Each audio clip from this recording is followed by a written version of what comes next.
రెండు తెలుగు రాష్ట్రాలకు భారీ వర్ష సూచన జారీ చేసింది భారత వాతావరణ శాఖ. మరి ముఖ్యంగా రాగల 24 గంటల్లో ఏపీలో భారీ వర్షాలు పడే అవకాశం ఉందంటూ చెప్పుకొచ్చింది. శ్రీకాకుళం, విజయనగరం, విశాఖపట్నం వాటితో పాటు అల్లూరి సీతారామరాజు డిస్ట్రిక్ట్, కాకినాడ, తూర్పు గోదావరి ఈ జిల్లాల్లో భారీ వర్షాలు పడే అవకాశం ఉందని చెప్పుకొచ్చింది. తెలంగాణలో 3 రోజుల పాటు వర్షాలు పడతాయంటోంది భారత వాతావరణ శాఖ. హైదరాబాద్, ఆదిలాబాద్, భూపాలపల్లి, జగిత్యాల, ఖమ్మం, నిజామాబాద్, నల్గొండ, సూర్యాపేట, నాగర్ కర్నూలు జిల్లాలో వర్షాలు పడే అవకాశం ఉందని చెప్పుకొస్తుంది భారత వాతావరణ శాఖ.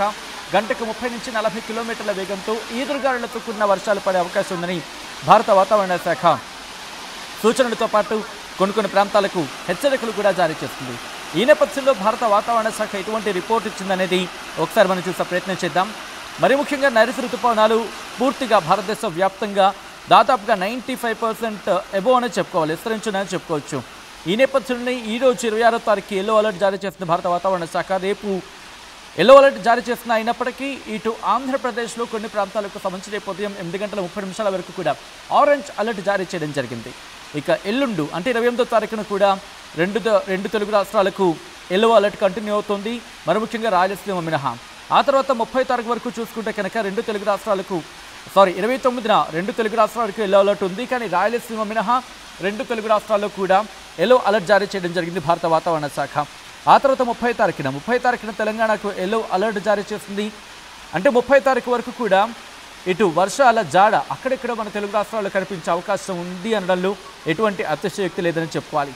ఈ నేపథ్యంలో ఇటు ఏ జిల్లాల్లో ఏ మేరకు వర్షపాతం నమోదయ్యే అవకాశం ఉంది, ఇప్పటికే ఎంతెంత మేర వర్షపాతం నమోదైంది అనేది చూసే ప్రయత్నం చేద్దాం. ఇప్పటికే తెలంగాణలోని ఆంధ్రప్రదేశ్కి సంబంధించి మాట్లాడుకున్న సందర్భంలో ఏలూరులోని పోలవరంలో 53.6 మిల్లీమీటర్ల వర్షపాతం అత్యధికంగా నమోదైంది. ఆ తర్వాత అత్యల్పంగా చూసుకున్న సందర్భంలో ఇటు బాపట్లకు సంబంధించి 0.2 మిల్లీమీటర్ల వర్షపాతం నమోదైంది. రాయలసీమలో అత్యధికంగా 10 మిల్లీమీటర్ల వర్షపాతం నమోదైతే అత్యల్పంగా 0.1 మిల్లీమీటర్ల వర్షపాతం నమోదైంది. ఇటు తెలంగాణలో కూడా వర్షపాతం గట్టిగానే ఉందని చెప్పుకోవాలి. మరి ముఖ్యంగా 2 తెలుగు రాష్ట్రాలకి సంబంధించి మాట్లాడుకున్న సందర్భంలో భారత వాతావరణ శాఖ ఇటు హైదరాబాద్ కేంద్రంగా తెలంగాణకు, దాంతోపాటు అమరావతి కేంద్రంగా ఆంధ్రప్రదేశ్కి వాతావరణ సూచనలు, హెచ్చరికలు జారీ చేసింది. ఇటు రెయిన్ఫాల్ గురించి మాట్లాడుకుంటే 2 తెలుగు రాష్ట్రాల్లో ముఖ్యంగా ఇటు తెలంగాణకు అత్యధికంగా ఈరోజు ఆదిలాబాద్లో 135 మిల్లీమీటర్ల వర్షపాతం నమోదైంది అత్యధికంగా. ఆ తర్వాత ఆదిలాబాద్లో కూడా 124.2 మిల్లీమీటర్ల వర్షపాతం నమోదైంది. అలా కంటిన్యూ చూసుకుంటే కనుక అత్యల్పంగా ఇటు అఫ్కోర్స్ నిజామాబాద్తో పాటు చాలా చోట్ల విస్తారంగా వర్షాలు పడ్డాయి. తెలంగాణ వ్యాప్తంగా విస్తారంగా వర్షాలు ఉన్నాయని చెప్పుకోవాలి. ఇటు సంగారెడ్డిలో 0.5 మిల్లీమీటర్ల వర్షపాతం నమోదైంది. కేవలం సంగారెడ్డి మాత్రమే కాదు, సంగారెడ్డి, రంగారెడ్డి, దాంతోపాటు నల్గొండ, మేడ్చల్, మల్కాజ్గిరి ఈ ప్రాంతాల్లో అత్యల్పంగా 0.5 మిల్లీమీటర్ల వర్షపాతం నమోదైందంటే అర్థం చేసుకోవచ్చు 2 తెలుగు రాష్ట్రాలు ఎటువంటి వర్షపాతం ఉంది అనేది. సో ఈ నేపథ్యంలోని రాబోయే 3 రోజులకు సంబంధించి మాట్లాడుకున్నాం. అయితే ఇటు తెలంగాణకు వాతావరణ శాఖ ఎల్లో అలర్ట్ జారీ చేస్తుంది. తెలంగాణ రాష్ట్రంలోని ఆదిలాబాద్, కొమరం భీం, ఆసిఫాబాద్, మంచిర్యాల, నిర్మల్, నిజామాబాద్, జగిత్యాల, రాజన్న సిరిసిల్ల, జయశంకర్, భూపాలపల్లి, ములుగు, భద్రాద్రి కొత్తగూడెం జిల్లాల్లో అక్కడక్కడ భారీ వర్షాలు కురిసే అవకాశం ఉందని భారత వాతావరణ శాఖ చెబుతోంది. ఉరుములు మెరుపులతో కూడిన వర్షాలు తెలంగాణ రాష్ట్రంలోని అన్ని జిల్లాల్లో అక్కడక్కడ కురిసే అవకాశం ఉందంటూ భారత వాతావరణ శాఖ చెబుతోంది. దాంతోపాటు గంటకు 30 నుంచి 40 కిలోమీటర్ల వేగంతో ఈదురుగాలులతో కూడిన వర్షాలు పడే అవకాశం ఉందంటూ కూడా వాతావరణ శాఖ చెబుతోంది. ఇదే పరిస్థితి మనకి రేపు కూడా కంటిన్యూ కాబోతోంది. అంటే ఉరుములు మెరుపులతో కూడిన వర్షాలు పడతాయి. ఇక దాంతోపాటు చూసుకున్న క్రమంలోని బలమైన ఈదురుగాలులు గంటకు 30 నుంచి 40 కిలోమీటర్ల వేగంతో ఈదురుగాలులతో కూడిన వర్షాలు తెలంగాణ రాష్ట్రంలోని అన్ని జిల్లాల్లో కురిసే అవకాశం ఉందంటూ కూడా భారత వాతావరణ శాఖ ఇక్కడ చెప్పడం జరుగుతోంది. ఇదే పరిస్థితి మనకి దాదాపుగా రేపు కూడా కంటిన్యూ అవకాశం ఉంది. సో ఇప్పటికీ మనం చూస్తున్నాం 2 తెలుగు రాష్ట్రాల్లో కూడా విస్తారంగా వానలు పడుతున్నాయి. కొన్ని ప్రాంతాల్లో అయితే మాత్రం అత్యధిక వర్షపాతం నమోదవుతుంది. మరికొన్ని ప్రాంతాల్లో అత్యల్పంగా నమోదైనప్పటికీ కాస్త ఆ వర్ష ప్రభావం అయితే మనం చూస్తున్నాం. తెలంగాణకు భారీ వర్ష సూచన జారీ చేస్తుంది భారత వాతావరణ శాఖ. ఇటు ఆంధ్రప్రదేశ్కి కూడా భారత వాతావరణ శాఖ ఆరెంజ్ అలర్ట్ జారీ చేస్తుంది. ఇటు ఆరెంజ్ అలర్ట్ ఎక్కడికి ఉండబోతుంది అనేది ఇప్పుడు నేను చెప్పే ప్రయత్నం చేస్తాం. ఇటు Srikakulam, Parvathipuram Manyam, Vizianagaram, Visakhapatnam, Alluri Sitaramaraju district, Anakapalli, of course Alluri Sitaramaraju district ఇక్కడ వరకు కూడా heavy rainfall likely at isolated places అని చెప్తోంది. అంటే కొన్ని ప్రాంతాల్లో భారీ వర్షం నమోదయ్యే అవకాశం ఉన్నట్టు కూడా భారత వాతావరణ శాఖ అమరావతి కేంద్రంగా ఆంధ్రప్రదేశ్కి చెప్తోంది.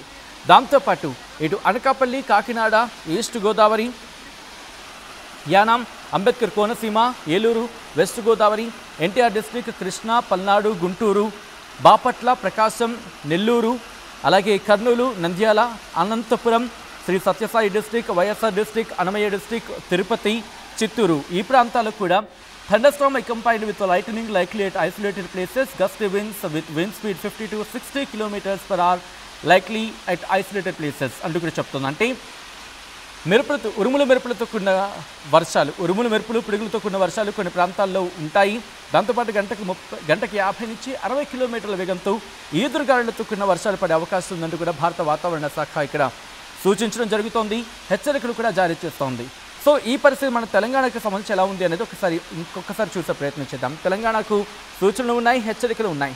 సూచన విషయానికి వస్తే కనుక తెలంగాణ రాష్ట్రంలో తేలికపాటి నుంచి మోస్తరు వర్షాలు కొన్ని చోట్ల కురిసే అవకాశం ఉందని చెబుతూనే, హెచ్చరిక విషయానికి వచ్చినప్పుడు మాత్రం ఉరుములు మెరుపులతో కూడిన వర్షాలు తెలంగాణ రాష్ట్రంలోని ఆదిలాబాద్, కొమరం భీం, ఆసిఫాబాద్, మంచిర్యాల, నిర్మల్, నిజామాబాద్, జగిత్యాల, రాజన్న సిరిసిల్ల, కరీంనగర్, పెద్దపల్లి, జయశంకర్, భూపాలపల్లి, ములుగు, భద్రాద్రి కొత్తగూడెం, ఖమ్మం, నల్గొండ, సూర్యాపేట, మహబూబాబాద్, వరంగల్, హన్మకొండ, జనగాం, సిద్దిపేట, యాదాద్రి భువనగిరి, రంగారెడ్డి, హైదరాబాద్, మేడ్చల్ మల్కాజ్గిరి, వికారాబాద్, సంగారెడ్డి, మెదక్, కామారెడ్డి జిల్లాల్లో అక్కడక్కడ కురిసే అవకాశం ఉందని కూడా భారత వాతావరణ శాఖ చెప్పడం జరుగుతోంది. సో ఇక ఆంధ్రప్రదేశ్కి సంబంధించి ఎక్కడెక్కడ ఎంతెంత వర్షపాతం నమోదైందని మనం చూసే ప్రయత్నం చేశాం. ఇటు అసలు కారణాలు ఏంటి, అసలు ఎందుకు ఇటువంటి వర్షపాతం నమోదవుతోంది అనే అంశానికి సంబంధించి మాట్లాడుకున్న సందర్భంలో ఇక్కడ భారత వాతావరణ శాఖ అమరావతి కేంద్రంగా ఆంధ్రప్రదేశ్ ఇస్తున్న రిపోర్ట్ ప్రకారం నిన్నటి ఉపరితల ఆవర్తన ప్రభావం ఉంది. దీంతోపాటు వాయువ్య బంగాళాఖాతం అలాగే దాని ఆనుకొని ఉన్న ఒడిశాలో, పశ్చిమ బెంగాల్ తీర ప్రాంతాల్లో ఈరోజు అంటే జూన్ 26, 2025 ఉదయం 8:30 ప్రాంతాల్లో అల్పపీడన ప్రాంతం ఏర్పడింది.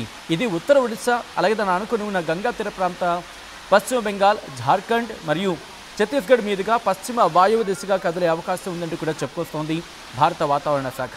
ఆ ఇంపాక్ట్ మనం చూస్తున్నాం. ఇప్పటికే కొన్ని ప్రాంతాల్లో భారీ వర్షాలు పడుతున్నాయి, మరికొన్ని ప్రాంతాల్లో చెదురుముదురు వర్షాలు పడుతున్నాయి, మరికొన్ని ప్రాంతాల్లో తేలికపాటి నుంచి మోస్తరు వర్షాలు పడుతున్నాయి. సో ఇటువంటి సిచ్యువేషన్ ఉంది. మరి మీ ప్రాంతాల్లో ఎటువంటి పరిస్థితులు ఉన్నాయి? మీ ప్రాంతంలో వర్షాలు పడుతున్నాయా? మీ జిల్లాలో వర్షాలు పడుతున్నాయి, పడట్లేదు? ఇప్పటికే ఆర్టీవీ ఆ పోల్ నిర్వహించడం జరుగుతోంది. మీ జిల్లాలో వర్షాలు పడుతున్నాయా? ఎస్, పడుతున్నాయి, పడట్లేదు. ఒకసారి దీనికి సంబంధించి మీరు మాట్లాడే ప్రయత్నం చేయండి, రియాక్ట్ అయ్యే ప్రయత్నం చేయండి. భారత వాతావరణ శాఖ అయితే మాత్రం కొన్ని ప్రాంతాలకు ఎల్లో అలర్ట్ జారీ చేస్తుంది. అలా అని చెప్పి ఆంధ్రప్రదేశ్కి ఇక ఆ తర్వాత వర్షాలు ఉండవా అంటే కనుక లేదు, అలా ఏం లేదు. బట్ ఆ తర్వాత అంటే రేపు ఉదయం 8:30 నుంచి ఆ మరునాడు అంటే ఎల్లుండి ఉదయం 8:30 వరకు చూసుకుంటే కనుక ఎల్లో అలర్ట్ కంటిన్యూ అవుతుంది. ఏమని? thunderstorm accompanied with lightning likely at isolated places, gusty winds with wind speed 40 to 50 km/h likely at isolated places. అంటే గంటకు 40 నుంచి 50 కిలోమీటర్ల వేగంతో ఉరుముల మెరుపులతో కూడిన వర్షాలు పడే అవకాశం ఉందని కూడా భారత వాతావరణ శాఖ చెబుతోంది. ఇటువంటి అలర్ట్ దాదాపుగా మనకు ఇంకొక 3 రోజుల పాటు కంటిన్యూ అయ్యే అవకాశం ఉంది అనేది ఇక్కడ మనకు అర్థమవుతోంది. ఇంపాక్ట్ దాదాపుగా వెస్ట్ గోదావరి వరకు ఉండబోతోంది. ఎన్టీఆర్ డిస్ట్రిక్ట్కి రేపటి వరకు ఎన్టీఆర్ డిస్ట్రిక్ట్ కావచ్చు, Krishna, Palnadu, Guntur, Bapatla, Prakasam, Nellore, Kurnool, Nandyal, Anantapur, Sri Sathya Sai district, YSR district, Annamayya district, Tirupati, Chittoor ఈ ప్రాంతాలకు ఇప్పుడు చెప్తున్నాం కదా, ఇవి రేపటి వరకు ఉండబోతున్నాయి. అక్కడి నుంచి కూడా కాస్త వాతావరణం సాధారణ స్థితికి చేరుకునే అవకాశం ఉంటుంది. Strong winds with wind speed 40 to 50 km/h likely at isolated places. అంటే గంటకి 40 నుంచి 50 కిలోమీటర్ల వేగంతో ఈదురుగాలులతో కూడిన వర్షాలు పడే అవకాశం ఉందని భారత వాతావరణ శాఖ చెబుతోంది. సో ఎల్లుండి నుంచి అంటే ఆ మర్నాడు నుంచి చూసుకుంటే కనుక కాస్త వాతావరణం అంటే సాధారణ స్థితికి చేరుకునే అవకాశం ఉందని అనుకోవాలి. భారీగా వర్షాలు ఉండకపోవచ్చు, బట్ కొన్ని చోట్ల మాత్రం గంటకు 40 నుంచి 50 కిలోమీటర్ల వేగంతో ఈదురుగాలులతో కూడిన చెదురుముదురు వర్షాలు పడే అవకాశం ఉందంటూ కూడా భారత వాతావరణ శాఖ చెబుతోంది. సో ఈ నేపథ్యంలోనే మీ జిల్లాలో వర్షాలు పడుతున్నాయి, పడట్లేదు? పోల్లో పాల్గొనే ప్రయత్నం చేయండి. పోల్ నిర్వహించడం జరిగింది ఆర్టీవీ, ఆ పోల్లో పాల్గొనే ప్రయత్నం చేయండి. అండ్ కుదిరితే కనుక మీ ప్రాంతాల్లో ఎటువంటి వాతావరణ పరిస్థితులు ఉన్నాయనేది కామెంట్ చేయండి.